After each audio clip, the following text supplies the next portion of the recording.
प्यारे मित्रों एवं प्यारे बच्चों, आज हम लोग पढ़ेंगे द्वितीय विश्व युद्ध के बाद निशस्त्रीकरण के प्रयास।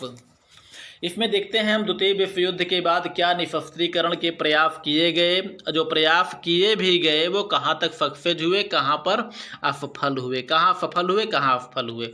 मित्रों, इस उम्मीद करता हूँ अगर ये वीडियो हमारा आपके थोड़ा भी अगर काम आता हो मित्रों, तो सब्सक्राइब और लाइक ज़रूर कर दिया कीजिए।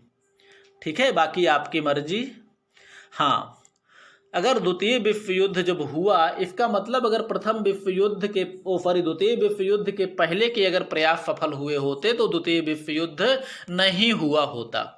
ठीक है, चलिए शुरुआत करते हैं। फिर पहला नंबर, सोवियत संघ एवं अमेरिका की सहायता से 1946 में परमाणु ऊर्जा के शांतिपूर्ण उपयोग के लिए परमाणु ऊर्जा आयोग की स्थापना की गई। ये पहला प्रयास है। ठीक है, अगला है शांति की योजना के लिए परमाणु, एटम फॉर पीस प्लान। ये जो है अमेरिकी राष्ट्रपति आइजनहावर द्वारा 1953 में यह योजना प्रस्तुत किया गया। इसका उद्देश्य जो था परमाणु ऊर्जा का शांतिपूर्ण उपयोग करना और परमाणु शक्ति संपन्न देशों से इसका पालन करने को कहा गया, लेकिन सोवियत संघ ने इसे मानने से इनकार कर दिया। मित्रों, यहाँ पर आप देखेंगे कि सोवियत संघ जो है इसको क्यों नहीं माना, क्योंकि 1953 में तो यह योजना आई, 46 में परमाणु ऊर्जा का शांतिपूर्ण उपयोग की बात की गई, परमाणु ऊर्जा आयोग की स्थापना की गई दोनों की सहायता से। अब वहां पर इसलिए की गई कि सोवियत संघ ने परमाणु हथियार बनाया ही नहीं था।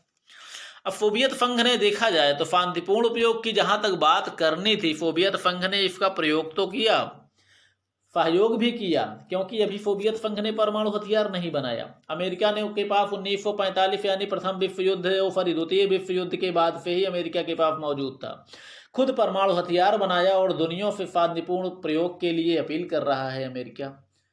जब तक सोवियत संघ के पास परमाणु हथियार नहीं था उसने मान्यता दिया। 1949 में उसने परमाणु हथियार बना लिया, तो इसीलिए शांति की योजना के लिए परमाणु जो आइजनहावर की विचारधारा थी जिसे प्रस्तुत किया था उसको मानने से इनकार कर दिया। ठीक है, अर्थात शांति के लिए नहीं, अभी हम परमाणु हथियार जरूर बनाएंगे, सोवियत संघ का ऐसा विचार था, इसीलिए इसको मानने से इसने इनकार कर दिया। ठीक है, आगे देख सकते हैं, अर्थात 1953 से 60 के बीच तक के सभी प्रयास विफल रहे, क्योंकि 60 के बीच तक काफी हद तक जब सोवियत संघ ने भी परमाणु हथियार बना लिया, और इसी में आप लोगों ने देखा भी होगा कि 1953, 54, 55 तक जो है सोवियत संघ परमाणु हथियारों के मामले में अमेरिका के बराबर हो गया। ठीक है, जब तक बराबर नहीं हुआ तब तक कोई भी प्रयास सफल नहीं हुआ। अब थोड़ी बहुत कुछ सफलता मिलने लगी तो वो कहाँ से मिली? आंशिक परमाणु परीक्षण प्रतिबंध संधि, जिसे हम लोग शायद PTBT के नाम से जानते हैं, 1963 में। इसमें देख सकते हैं 1962 के क्यूबा प्रक्षेपास्त्र संकट के बाद यह संधि की गई थी।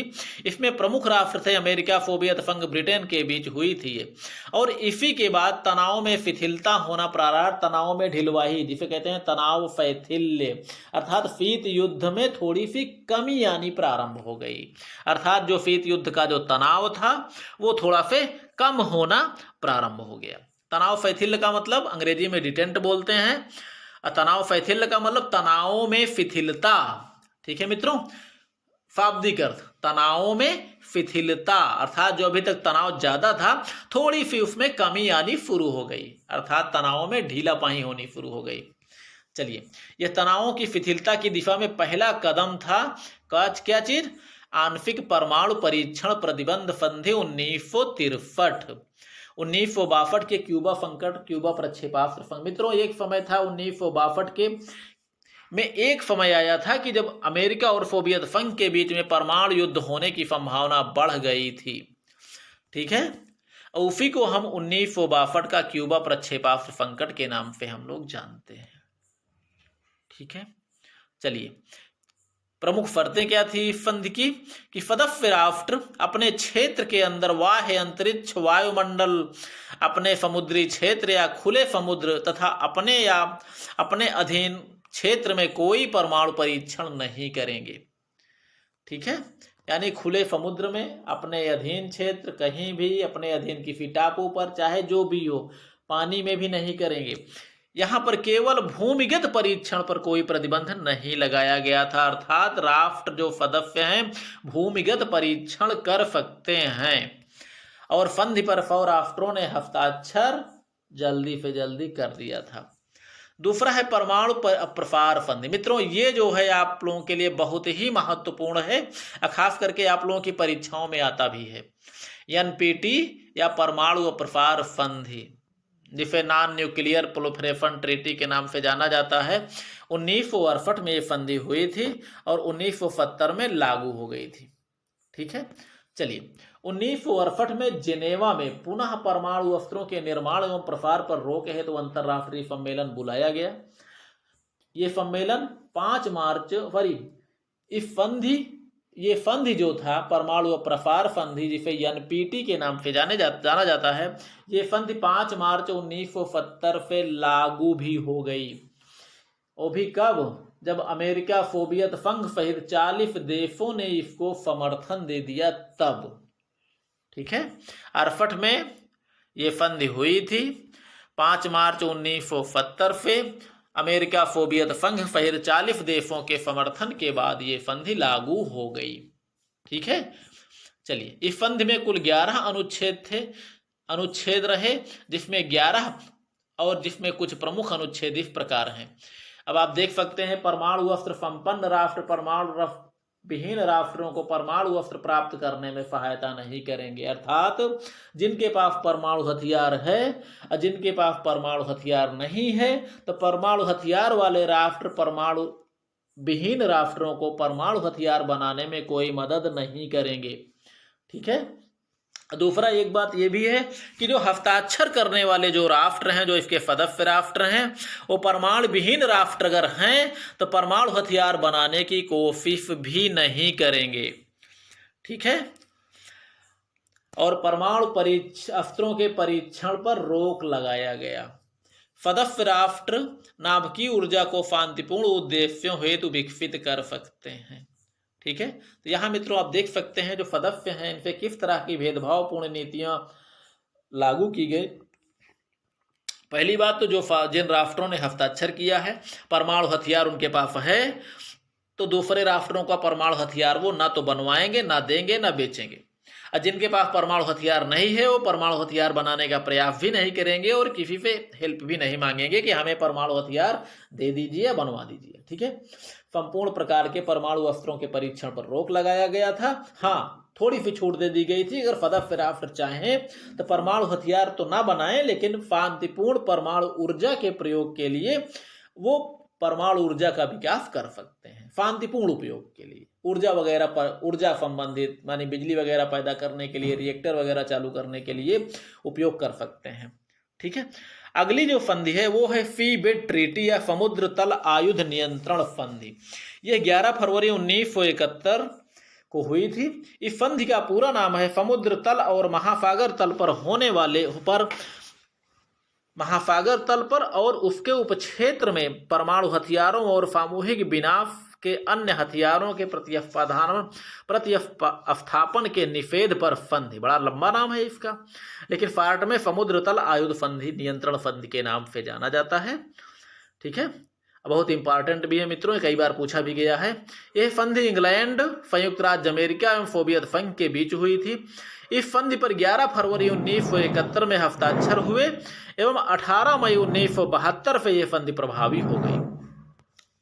इसमें मई 2013 तक कुल पक्षकार और हस्ताक्षरकर्ता देशों की संख्या 94 थी। इस संधि के तहत हस्ताक्षरकर्ता अपने समुद्री क्षेत्र 12 मील के बाहर किसी भी निकटवर्ती क्षेत्र में या अन्य समुद्र तल पर परमाणु अस्त्रों या सामूहिक विनाश के हथियारों के प्रयोग और उनके भंडारण को निषिद्ध किया गया।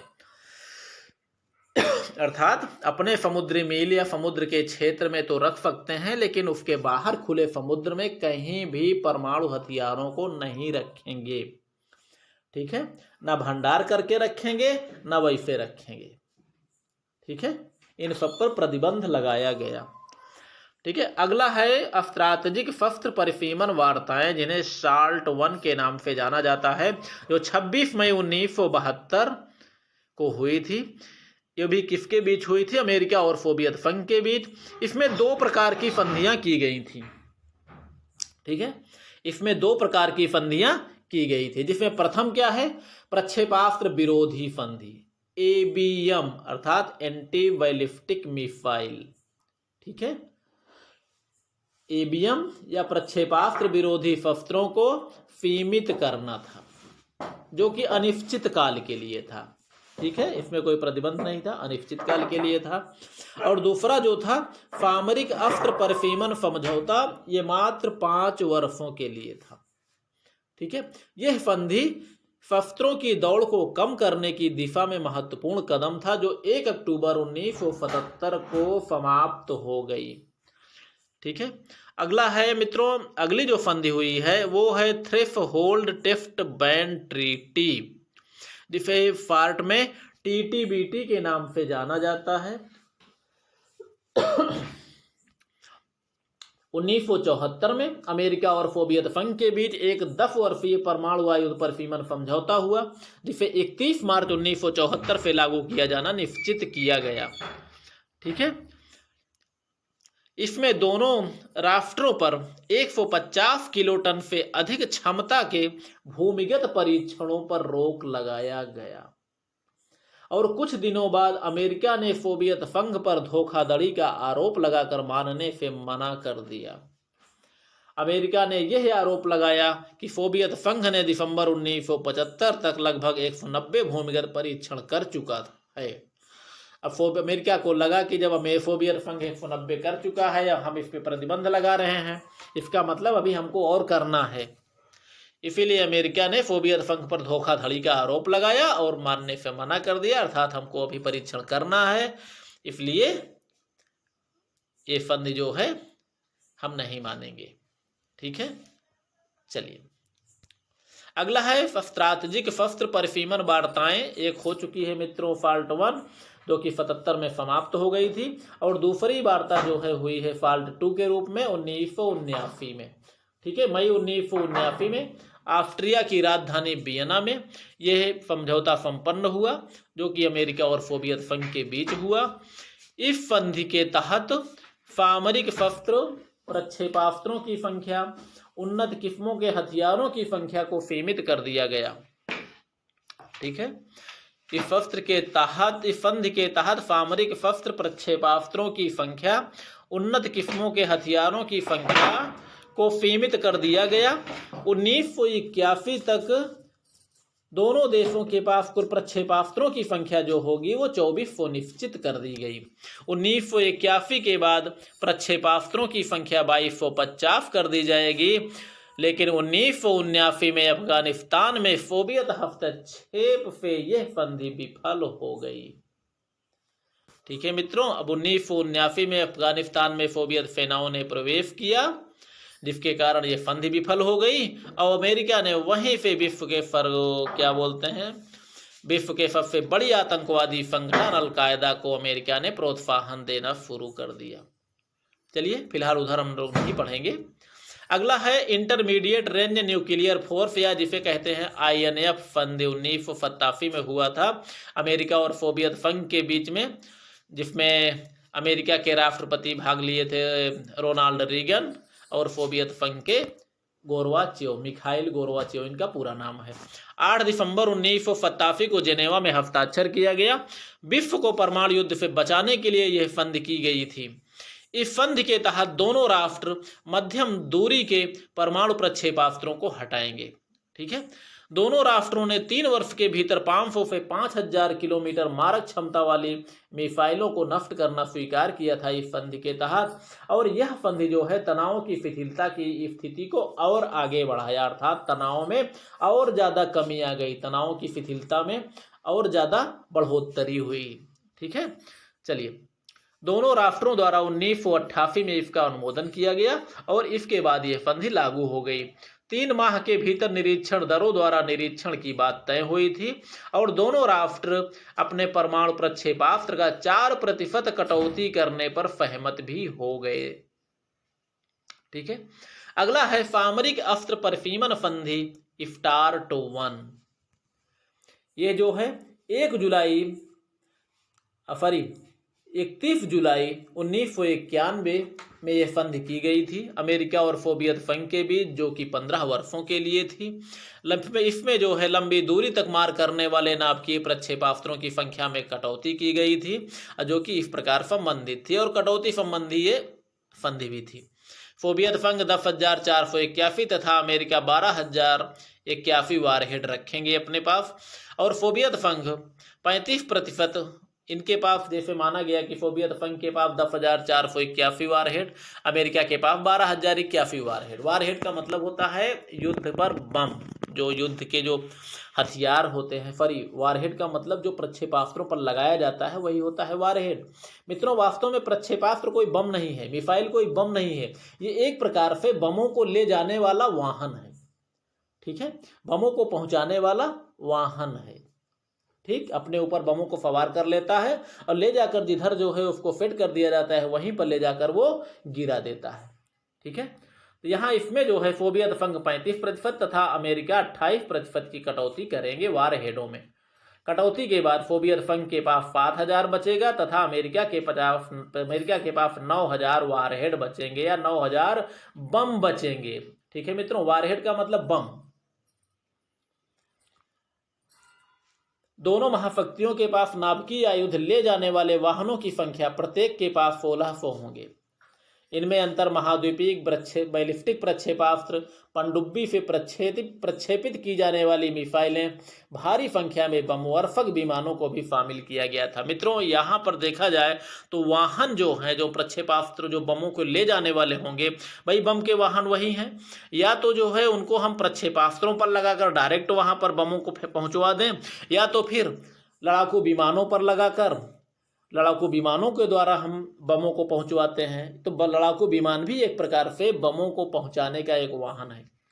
ठीक है, तो इसमें क्या क्या चीज़ें हैं? ICBM यानी इंटरकॉन्टिनेंटल बैलिस्टिक मिसाइल या अंतर महाद्वीपीय मिसाइल, पनडुब्बी से प्रक्षेपित की जाने वाली मिसाइलें और भारी संख्या में बमवर्षक विमान। ये सब क्या है? मिसाइल और विमान बमों को ले जाने वाले वाहन है और कुछ नहीं है। क्योंकि लड़ाकू विमान ऊपर से करता क्या है? बमों को ले जाकर सीधे ऊपर से गिराता है। ठीक है, बमों को लेके गिराता है। मिसाइलें होती हैं तो मिसाइलों को सीधे बम लगा के मारता है।